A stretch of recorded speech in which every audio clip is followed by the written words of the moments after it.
Welcome to EOT 4 months metal restricted video lecture series for CBT 2021। 4 month metal restricted परीक्षा हेतु विशेष रूप से बनाए गए EOT वीडियो लेक्चर सीरीज में आपका स्वागत है। Salient features of the EOT 4 months metal restricted video lecture series and interactive sessions. Online coaching for the computer-based test to be held in December 2021 as per the bylaws recently circulated by DGMS via GSR 562E dated 11th August 2021। DGMS द्वारा हाल ही में जारी किए गए bylaws के तहत दिसंबर 2021 में ली जाने वाली कंप्यूटर बेस्ड टेस्ट की ऑनलाइन कोचिंग दी जाएगी।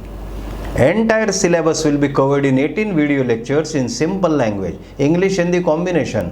4 मंथ मेटल रिस्ट्रिक्टेड के नए सिलेबस के विषयों को 18 वीडियो लेक्चर्स में सरल हिंदी अंग्रेजी भाषा में मिले जुले उपयोग से समझाया जाएगा। Enrolled candidates will be able to view the videos as many times they wish during the specified period। जो नामांकित छात्र होंगे इन वीडियोस को परीक्षा की तारीख तक बार बार देख सकते हैं। Online live interactive session once every week, सप्ताह में एक बार लाइव सेशन भी होगा जिसमें छात्रों के डाउट्स क्लियर किए जाएंगे। अब ये परीक्षा कैसी होगी, टाइप ऑफ एग्जामिनेशन, चूंकि ये पहली मर्तबा CBT हो रही है 4 मंथ की सक्षमता प्रमाण पत्र हेतु, तो हम ये जानकारी हासिल करते हैं कि ये परीक्षा कैसी होगी। जो हाल ही में बायलॉज जारी किए गए उसमें DGMS ने दिया है कि the examination shall consist of computer based test of 2 hours। 4 month की यह पहली कंप्यूटर आधारित ऑनलाइन परीक्षा जिसकी अवधि 2 घंटों की होगी। Questions for each subject shall be submitted to the board. The board may ratify the questions if required. Board द्वारा प्रश्न रेटिफाई अर्थात प्रमाणित किए जाएंगे। मार्क्स की बात इस बायलॉज के तहत लिखा गया है, the examination shall carry a total maximum of 100 marks. 100 अंकों की ये परीक्षा होगी। And in order to pass the examination, a candidate must obtain not less than 50% of the maximum marks in computer-based test। उत्तीर्ण होने के लिए छात्र को कम से कम 50 अंक प्राप्त करने होंगे। अब हमारे मन में विचार आ सकता है कि ये जो CBT होगी इसमें प्रश्न किस प्रकार के होंगे, प्रश्न कैसे पूछे जाएंगे, तो उसका भी विस्तृत वर्णन किया गया है बायलॉज में। Question banks shall be prepared as objective type multiple choice questions as far as practicable by the academicians, scientists conversant with the concerned subject from reputed institutes and or mining engineers holding first class manager's certificate, including certificate which is restricted to mines having open cast working only and or an inspector of mines appointed by the board। अर्थात objective type multiple choice प्रश्न पूछे जाएंगे जिन्हें तैयार करने के लिए research institution में जो हमारे शास्त्रज्ञ लोग लगे हुए हैं माइनिंग से संबंधित कार्यों में, उनकी मदद ली जा सकती है। माइनिंग डिग्री कॉलेज के प्रोफेसर्स की मदद ली जा सकती है। First class certificate holder mining engineers की मदद ली जा सकती है। इस प्रकार ये मल्टीपल चॉइस क्वेश्चन बैंक बनाई जाएगी। यह क्वेश्चन बैंक जो बोर्ड ऑफ माइनिंग एग्जामिनेशन है उनके पास जाएगी और उनके द्वारा प्रमाणित किए हुए प्रश्न ही परीक्षा में पूछे जाएंगे। अब जो सिलेबस जो जारी किया गया है, हमारी 4 मंथ सक्षमता प्रमाण पत्र मेटल रिस्ट्रिक्टेड ओपन कास्ट खानों के लिए जो सीमित है, खुली खानों के लिए सीमित है, उसका जो सिलेबस है वो 2 भागों में बटा हुआ है। पहला भाग है जनरल सेफ्टी एंड लेजिस्लेशन, जिसके अंतर्गत duties and responsibilities of workman, competent persons and officials दिया गया है। सामान्य सुरक्षा तथा विधि नियम, इसे हम हिंदी में कह सकते हैं, जिसमें खान में नियोजित कामगारों के कर्तव्य, अधिकारियों के कर्तव्य, सक्षम व्यक्तियों के कर्तव्य, ये हमको बहुत अच्छे से पढ़ने होंगे क्योंकि इस पर प्रश्न आ सकते हैं। दूसरा भाग जो है सिलेबस का वो है मेथड ऑफ वर्किंग, खनन पद्धति से जुड़ा हुआ है। अब हम जो टाइप ऑफ MCQs होते हैं, मल्टीपल चॉइस क्वेश्चंस कैसे होते हैं, उसका एक उदाहरण लेते हैं।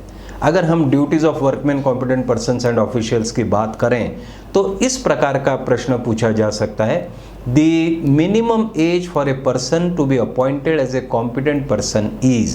अर्थात इसका अर्थ ये है कि सक्षम व्यक्ति नियुक्त करने के लिए कम से कम उसकी उम्र कितनी होनी चाहिए। तो ऑप्शंस दिए रहेंगे आपको, 16 years, 18 years, 20 years, 23 years, none of this.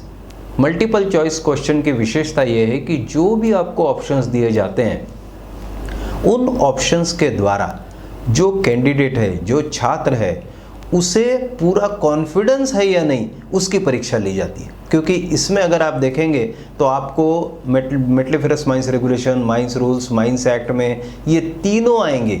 16 years का भी जिक्र आएगा जो होता है अप्रेंटिस के लिए। अप्रेंटिस करके किसी को अगर माइनिंग में आना है तो उसकी उम्र कम से कम 16 साल चाहिए। 18 साल का भी आएगा क्योंकि 18 साल से कम वाले को आप कार्य में लगा नहीं सकते हैं। 20 इयर्स भी एक दिया हुआ है उन्होंने। तो आप जानते ही हैं कि सक्षम व्यक्ति के लिए कम से कम आयु मर्यादा 20 इयर्स की है, तो हमको ऑप्शन सी चुनना होगा। 23 इयर्स भी आपको कंफ्यूज करने के लिए दिया हुआ है क्योंकि आप जानते हैं कि मैनेजर बनने के लिए कम से कम आयु मर्यादा 23 वर्ष की होती है, और नन ऑफ दीज, वो भी एक इसमें ऑप्शन दिया जा सकता है। अब दूसरा एक प्रश्न उदाहरण लेते हैं कि किस टाइप के प्रश्न आ सकते हैं, ताकि आप अभ्यस्त हो जाएंगे कि मल्टीपल चॉइस क्वेश्चन में मुझे किस प्रकार की तैयारी करनी चाहिए। ए competent person is appointed by the, सक्षम व्यक्ति की नियुक्ति कौन करता है? Owner, agent, manager, owner, agent अथवा मैनेजर, या ऑल ऑफ दीज। इस प्रकार का प्रश्न आ सकता है। तो हमें बहुत अच्छी तरह कॉम्पिटेंट पर्सन की परिभाषा समझनी होगी। कॉम्पिटेंट पर्सन की परिभाषा अगर आप एमएमआर में देखेंगे तो उसमें स्पष्ट रूप से लिखा गया है कि he will be a person appointed by the manager not less than 20 years of age, तो उसमें है ही। तो इसमें हमने बड़े विश्वास के साथ सी मैनेजर चुनना चाहिए। एक और प्रश्न पूछा जा सकता है आपको परीक्षा में, a person must where helmet except when he is in A. Helmet तो हमको पहनना जरूरी है, आप जानते ही हैं कि हेलमेट पहने सिवा हमें कार्य नहीं करना है। लेकिन मेटलीफेरस माइंस रेगुलेशन 182A के अंतर्गत इसमें छूट दी गई है। वो छूट क्या आप जानते हैं? इसकी भी परीक्षा हो सकता है परीक्षक लेना चाहे। तो इस प्रकार का प्रश्न जब आएगा तो उसमें ऑप्शंस ये हो सकते हैं, canteen, rest shelter, creche, first aid room, any of this. तो अभी हम अगर 82A बहुत अच्छी तरह पढ़े हैं, बहुत अच्छी तरह समझे हैं, तो हम इसका उत्तर ई देंगे, एनी ऑफ दिस। क्योंकि कैंटीन में भी आप हेलमेट नहीं पहनेंगे खाना खाते वक्त तो चलेगा, रेस्ट शेल्टर में भी चलेगा, क्रेश में जहाँ पर 6 साल से कम उम्र के अगर महिला कामगार हैं तो आप जानते हैं कि 6 साल से कम उम्र के बच्चों के लिए क्रेश रूम होती है, तो वहाँ पर भी हेलमेट नहीं पहनने से चलेगा। फर्स्ट एड रूम, वहाँ पर भी आप नहीं पहनेंगे हेलमेट तो चल सकता है। इसलिए एनी ऑफ दीज हमको ऑप्शन लेना पड़ेगा। अब और एक प्रश्न आपको पूछा जा सकता है, ये भी रेगुलेशन के अंतर्गत है, helmet shall be supplied to the workman at interval not exceeding. कितने अंतराल पर हेलमेट दिया जाना चाहिए, ये प्रश्न अगर आता है तो इसमें ऑप्शंस दिए हैं 6 months, 1 year, 2 years, 3 years, 5 years, इस टाइप के ऑप्शंस हो सकते हैं। तो हमें बहुत अच्छी तरह इसकी जानकारी होनी चाहिए। आप तो जानते हैं कि सेफ्टी बूट जो होता है वो 6 मंथ्स में दिया जाता है, लेकिन हेलमेट के लिए 3 साल में एक बार दिया जाता है। सिलेबस में आगे उन्होंने जो महत्वपूर्ण दिया हुआ है, देखिए आप इसे फोरमन की परीक्षा केवल मत समझिए, क्योंकि जिस व्यक्ति के पास फोरमन सक्षमता प्रमाण पत्र होता है वह व्यक्ति स्टोन क्वेरी का मैनेजर भी नियुक्त किया जा सकता है। इसलिए आपको जो प्रश्न पूछे जाएंगे उस दृष्टि से भी आपको पूछे जा सकते हैं। इसीलिए सिलेबस में विस्तृत रूप से provisions of metalliferous mines regulation, क्योंकि अगर आप मैनेजर बनते हैं तो आपको खान का कार्य सुचारू रूप से और कानून को जैसा अपेक्षित है उस दृष्टि से आपको कार्य करवाते आना चाहिए। तो उसी लिए सिलेबस में provisions of metalliferous mines regulation 1961 relating to open cast metal mine workings ये दिया हुआ है। अब इसमें अगर हम सोचें कि क्या पूछा जा सकता है, कुछ भी पूछा जा सकता है। बेंच की चौड़ाई कितनी होगी पूछा जा सकता है, बेंच का एंगल क्या होगा ये पूछा जा सकता है। फिर एक्सप्लोजिव्स एंड ब्लास्टिंग ये भी विषय सिलेबस में आता है, तो उसमें सिंपल सा सवाल ये भी पूछा जा सकता है कि डेंजर जोन क्या होता है, एक ब्लास्टर अधिकतम कितने होल ब्लास्ट कर सकता है, ये भी सवाल पूछा जा सकता है।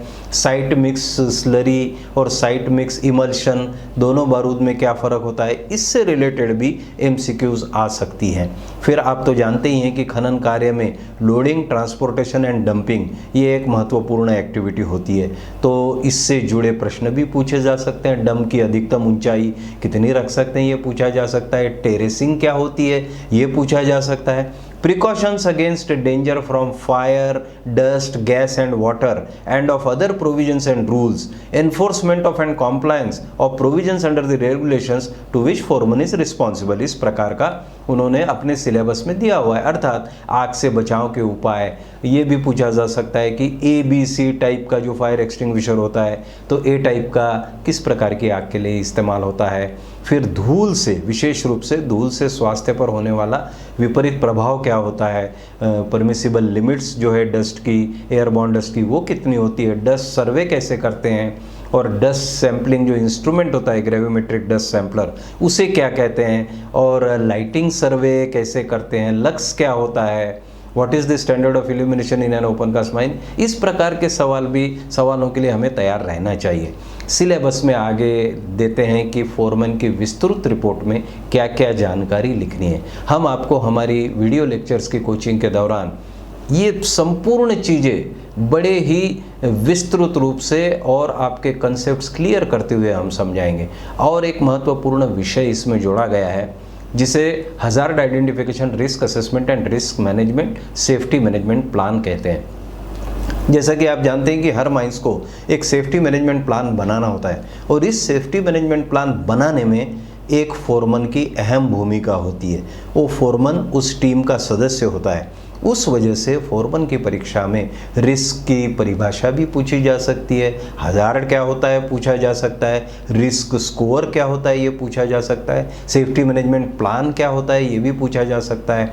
तो वीडियो लेक्चर सीरीज़ के दौरान आपको जितने भी circular safety management plan, risk assessment, hazard identification से जुड़े DGMS ने जारी किए हैं उसकी विस्तृत जानकारी और बहुत सटीक तरीके से परीक्षा में जिसका उपयोग हो इस तरीके से हम समझाएंगे आपको। डेंजरस अकरेंसेस इन माइंस मतलब घटना और एक्सीडेंट मीन्स दुर्घटना, डीलिंग विद दिस सेम तो खतरे वाली दुर्घटनाओं से तथा दुर्घटनाओं से कैसे निपटे, दुर्घटनाओं के कारण क्या होते हैं, उनकी रोकथाम कैसे की जा सकती है, दुर्घटना की रिपोर्ट कैसी बनाई जाती है, इससे रिलेटेड भी MCQs आएंगे। तो हम आपको पहले तो पूरा विषय समझाएंगे, उसके बाद उदाहरणों के साथ ये बताएंगे कि किस प्रकार के MCQs इसमें पूछे जा सकते हैं। फर्स्ट एड अत्यंत महत्वपूर्ण होता है because Foreman is a front line supervisor. So first aid, golden rules of the first aid and treatment of the wounds, treatment of the fracture, then carrying of the transport of the injured person, all these things will be described in details and using the English and Hindi language। प्रथमोपचार के सुनहरे नियम, घाव के प्रकार, हड्डी की टूट, कृत्रिम श्वासोच्छ्वास, but we need to be very much prepared for a English question paper also because in these bylaws, whatever bylaws I read which have been circulated by DGMS, I have not seen anywhere whether it is written that the paper will also be in Hindi or what। अगर आ गया हिंदी में प्रश्न साथ में दे दिए गए तो बहुत अच्छी बात है, लेकिन अभी तक ऐसा कुछ भी नहीं है। तो हमें थोड़ी बहुत उतनी अंग्रेजी समझनी भी पड़ेगी। आपको कंसेप्ट समझाने के लिए हम अवश्य हिंदी में बताएंगे, लेकिन हम आपको उतनी अंग्रेजी हमें पढ़ानी ही पड़ेगी ताकि आप क्वेश्चन को तो समझ सकें। Then sanitation and health, minors diseases, their symptoms and prevention, these are also a part of. Then they may ask you how many notified diseases are there. As you know, there are 8 notified diseases. They may ask you silicosis is caused due to which dust.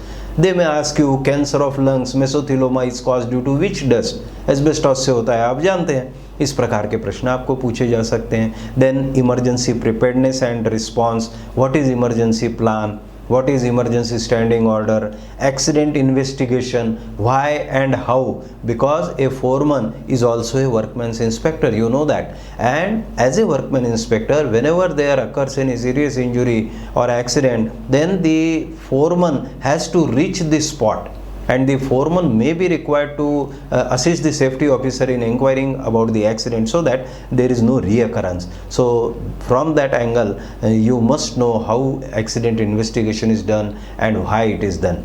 Then most important chapter in the syllabus is regarding the method of working. Now where most of the candidates find it difficult is the geology part, but don't worry, we shall be giving you information related to geology, related to types of deposit, related to the various geological disturbances, fold, fault, and intrusions, and all those which can form a part of MCQs. Those we will be covering during our video lectures. Now they say nature of occurrence of ore deposit, geological disturbances and their effects on working condition, dangers and precautionary measures while approaching geological disturbances. तो ये भी हम आपको विस्तृत रूप से करवाएंगे. Purpose and utility of bore holes in mines. आप तो जानते ही हैं कि जब भी अंडरग्राउंड प्रॉपर्टी जो होती है, और बॉडी जो होती है, उसका पता लगाने के लिए बोरिंग की जाती है. तो आयरन ओर माइंस के लिए कितनी ग्रिड पर बोरिंग की जाती है, और मैक्सिमम जो डेप्थ परमिसिबल है वो कितनी गहराई तक हम बोर से ड्रिलिंग, कोर ड्रिलिंग कर सकते हैं, अलग अलग बिट की साइज़ को क्या बोलते हैं, कितने डायमीटर की होती है, ये सारे सवाल आ सकते हैं. वीडियो लेक्चर्स के अंतर्गत हम इन सारे पॉइंट्स को कवर करने की कोशिश करेंगे.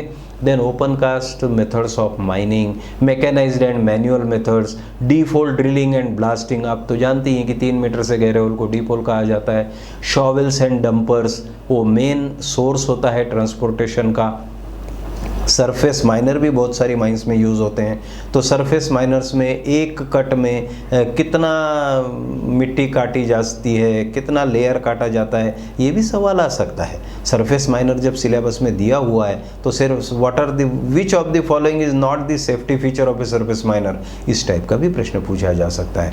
देन बेंचिंग के विभिन्न प्रकार, और डिपॉजिट के ऊपर डिपेंड रहने से आप किस प्रकार की बेंचिंग करेंगे. मेंटेनेंस ऑफ हॉल रोड जो एक अत्यंत महत्वपूर्ण है. मेथड्स ऑफ रिक्लेमेशन, हम जो भी ज़मीन हमारे खनिज निकालने के कारण जो उद्ध्वस्त हुई है उसे दोबारा हम कैसे वेजिटेशन करेंगे, इसका भी सिलेबस में जिक्र है. तो उसमें भी एक आधा प्रश्न आ सकता है, हमें तैयार रहना होगा. डम स्टेबिलिटी, ये एक महत्वपूर्ण चीज़ होती है ओपन कास्ट मैकेनाइज्ड माइंस में, क्योंकि हाल ही में डम फेलियर के कारण बहुत बड़े बड़े हादसे हुए हैं और डिज़ास्टर्स हुए हैं, और पूरी शिफ्ट के शिफ्ट उसमें मतलब जान गंवा बैठी है. तो dumping and what will be the maximum height of permissible dump, what is terracing and what is cross drain, and how is dump stability monitor, what is slope stability radar, what is the capacity, what is the range of a slope stability radar. ये सारे भी प्रश्न हमारे multiple choice questions का भाग बन सकते हैं. तो हम लोग वीडियो लेक्चर्स के दौरान ये पार्ट को भी कवर करने वाले हैं. फिर safe handling and use of explosives, simultaneous shot firing. अगर आपको एक साथ अलग अलग जगह में दगान करनी है तो 2 दगान के बीच में कितना समय का अंतराल होगा, और अगर एसएमई से ब्लास्टिंग कर रहे हैं तो क्या क्या सुरक्षा सावधानियां लेनी होगी, अगर एनफो यूज़ कर रहे हैं तो किस प्रकार की सावधानियां आप लेंगे, सेफ्टी प्रिकॉशंस क्या होगी. इंस्पेक्शन ऑफ वर्क प्लेस, आपको जो निरीक्षण करना है कार्य क्षेत्र का, वो करते समय आप किन बातों का विशेष रूप से ध्यान देंगे. Transport and haul road and their maintenance, इससे रिलेटेड क्या क्या सावधानियां आपको विशेष रूप से ध्यान रखनी है, ये सारी चीज़ों की जानकारी हमारे वीडियो लेक्चर्स में कवर की जाएगी. Suppression and treatment of mine dust, जिस प्रकार आप तो जानती हैं कि स्प्रिंकलर्स लगाए जाते हैं, वाटर टैंकर चलाए जाते हैं और धूल को रोका जाता है. Then sources of danger from surface water, inundation का खतरा जो होता है उससे हम कैसे बच सकते हैं. मानसून के पहले क्या क्या प्रिपरेटरी अरेंजमेंट्स की जाती है, फ्लोट अलार्म क्या होता है, मॉक रिहर्सल क्या होती है, इससे रिलेटेड भी एमसीक्यूज आ सकते हैं और हमें तैयार रहना होगा. गेट्स एंड फेंसिंग, ये this is also one of the parts in the syllabus. So we will be covering कितने प्रकार के फेंसिंग होते हैं, कहाँ कौन से प्रकार की फेंसिंग लगती है, अबैंडन क्वेरी में कौन सी लगती है, वाटर टैंक में कौन सी लगती है, इस टाइप का हम आपको जानकारी देंगे. Then inspection of open cast workings, open cast खान के निरीक्षण के दौरान किस विशेष चीज़ पर हमें ध्यान देना है, ये भी हम कवर करेंगे क्योंकि उसके ऊपर भी मल्टीपल चॉइस क्वेश्चन आ सकता है. और एक महत्वपूर्ण सिलेबस के अंतर्गत जो टॉपिक है वो है reading of statutory plans. As you know, various statutory plans are prepared in a mine. They are surface plan, they are geological plan, they are transverse sections, they are water danger plan. So you can expect questions on these because I before also I told you that once you obtain the foreman certificate, you are likely to become a manager in a mine, and once you become a manager in a mine, then you need to sign all the plans and you need to submit those plans to DGMS. So as a manager, you must be able to see and verify the correctness of the plans, and you should try to understand what the plan reads, what are the conventions used in that, इस प्रकार का। अभी जैसे open cast mine working की बात करें तो आप जानते ही हैं कि रेगुलेशन 106 जो है उसमें हमारी ओपन कास्ट माइनिंग के लिए जो कानूनी प्रावधान है उनका जिक्र किया हुआ है। Now let us see if A question appears in manual workings, whenever loose overburden is dumped, the sides shall be sloped at an angle not exceeding dash and height of bench dash। इस प्रकार का अगर एक question आता है तो ये कह रहे हैं इन मैनुअल वर्किंग में जब भी लूज ओवरबर्डन को डंप किया जाएगा तो जो साइड्स होंगी वो साइड्स का स्लोप कितने एंगल का होगा या किससे अधिक नहीं होगा, और उनकी बेंच की हाइट कितनी होगी। अब 28.5 डिग्री इन्होंने एक ऑप्शन दिया है A, 6 meter maximum height body. 37.5 degree दिया है, 7.5 मीटर भी एक ऑप्शन दिया है हाइट का। 45 डिग्री दिया है और 1.5 मीटर उसकी हाइट बताइए। एंगल ऑफ रिपोज, जैसा आप जानते हैं कि एंगल ऑफ रिपोज होता है हर मटेरियल का, हर पत्थर का अलग अलग एंगल ऑफ रिपोज होता है। तो एंगल ऑफ रिपोज का अर्थ होता है कि वह एंगल जिस एंगल पर वह पत्थर खुद ब खुद नीचे आ सकता है, और उससे फ्लैट अगर एंगल हो जाए तो फिर वो और नहीं लुढ़क सकता, स्टेबल हो जाता है। So that is the angle of repose. तो इस प्रश्न के उत्तर में अगर आप मैनुअल वर्किंग्स को जो प्रावधान 106 में दिए वो अच्छे से पढ़ेंगे तो आप इसका ऑप्शन सी 45 डिग्री तुरंत चुन लेंगे। Now the minimum width of a bench in a mechanized open cast mine shall not be less than. ऐसा प्रश्न जरूर आ सकता है क्योंकि ये तो फोरमन को मिनिमम जानकारी रखनी होगी कि मैं जो ओपन कास्ट बेंचिंग कर रहा हूँ उसमें मेरे बेंच की मैकेनाइज्ड ओपन कास्ट माइन अगर है तो मिनिमम विड्थ कितनी होगी। Now a option is the width of the widest machine plying on the bench plus 2 meter. अच्छा, जो भी सबसे चौड़ी मशीन है उसकी चौड़ाई और अधिक 2 मीटर। Then if dumpers ply on the bench, अगर डंपर्स चलते हैं बेंच पर तो 3 गुना 3 times the width of the largest dumper naturally. And C is not less than the height of the bench. Okay, now in this case basically you should read the question carefully. It is the minimum width of a bench, it is not hall road. Okay, so hall road में 3 times plus 5 metre वगैरह है वो, that is different thing, but इसमें width of a bench लिखा है। तो इसमें हम देखते हैं कि जो DGMS सर्कुलर जो जारी किया गया था DGMS ने, उस सर्कुलर में DGMS ने ये सुझाव दिया था कि width of the widest machine plying on the bench plus 2 meters भी होना चाहिए। अगर डंपर्स उस पर प्लाई करते हैं तो 3 गुना विड्थ ऑफ द डंपर होना चाहिए, और किसी भी कीमत में हाइट ऑफ द बेंच से कम नहीं होना चाहिए। तो डी जो ऑप्शन है उसमें बोलता है out of A, B and C whichever is more. बिल्कुल सही है। ये तीनों में जो सबसे अधिक संख्या आएगी उतनी आपको चौड़ाई रखनी चाहिए। ऐसा आपको बहुत पढ़कर समझकर उसका आंसर चूज करना होगा। As per recommendations of the 12th safety conference the maximum airborne dust permissible limit is. ये आजकल आप जानते ही हैं कि जैसे जैसे ओपन कास्ट खानों का कार्य बढ़ रहा है, बड़ी बड़ी मशीनें आ रही हैं, तो धूल से उत्पन्न होने वाली समस्याएं भी बढ़ रही हैं और धूल से होने वाली बीमारियां भी बढ़ रही है। तो 12वीं सेफ्टी कॉन्फ्रेंस जो हुई थी उसमें जो हमारी डस्ट की लिमिट्स थी, पहले मैग्नीज के लिए 5 milligram and in other cases figure of 15 divided by the percentage of free silica, उसमें थोड़ा सा संशोधन किया गया। तो एग्जामिनर ये भी जानना चाहेगा कि एज ए फोरमन आपको ये नया जो मॉडिफिकेशन हुआ है वो उसकी जानकारी है अथवा नहीं। तो ऑप्शंस क्या दिए? 5 मिलीग्राम पर क्यूबिक मीटर और 15 divided by percentage of free silica, 3 milligram पर क्यूबिक मीटर और 10 divided by percentage of free silica, 1 milligram पर क्यूबिक मीटर और 5 divided by percentage of free silica which ever is more, 1 milligram पर cubic metre और 5 divided by percentage of free silica which ever is less. तो which ever is मोर और which ever is less, इसको हमको बहुत अच्छी तरह समझना होगा, क्योंकि ये परीक्षा अंग्रेजी में अगर होगी और आप मोर और लेस में का फ़र्क कर नहीं पाए तो आपका आंसर गलत हो जाएगा। सो हमको 1 मिलीग्राम पर क्यूबिक मीटर ये तो देनी ही है, इससे अधिक तो चलेगी नहीं, लेकिन 5 divided by percentage of free silica ये भी एक उन्होंने दिया है प्रावधान, बट दोनों में जो कम हो है।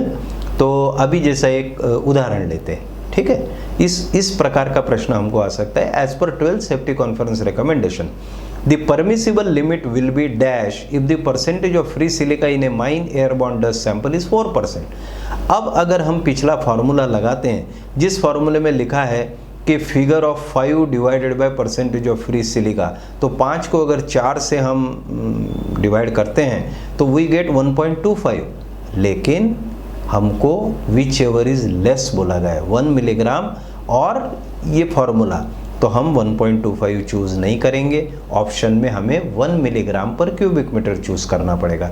इसके अलावा भी हम आपको महत्वपूर्ण DGMS सर्कुलर्स के अंतर्गत सुझाए गए सुरक्षा उपायों की जानकारी देंगे, जिस पर परीक्षा में प्रश्न पूछे जा सकते हैं। और तो और ये प्रथम कंप्यूटर टेस्ट होने की वजह से इस मल्टीपल चॉइस परीक्षा की विस्तृत विधि हम आपको सिखाएंगे तथा कुछ ऑनलाइन टेस्ट भी अभ्यास हेतु देंगे।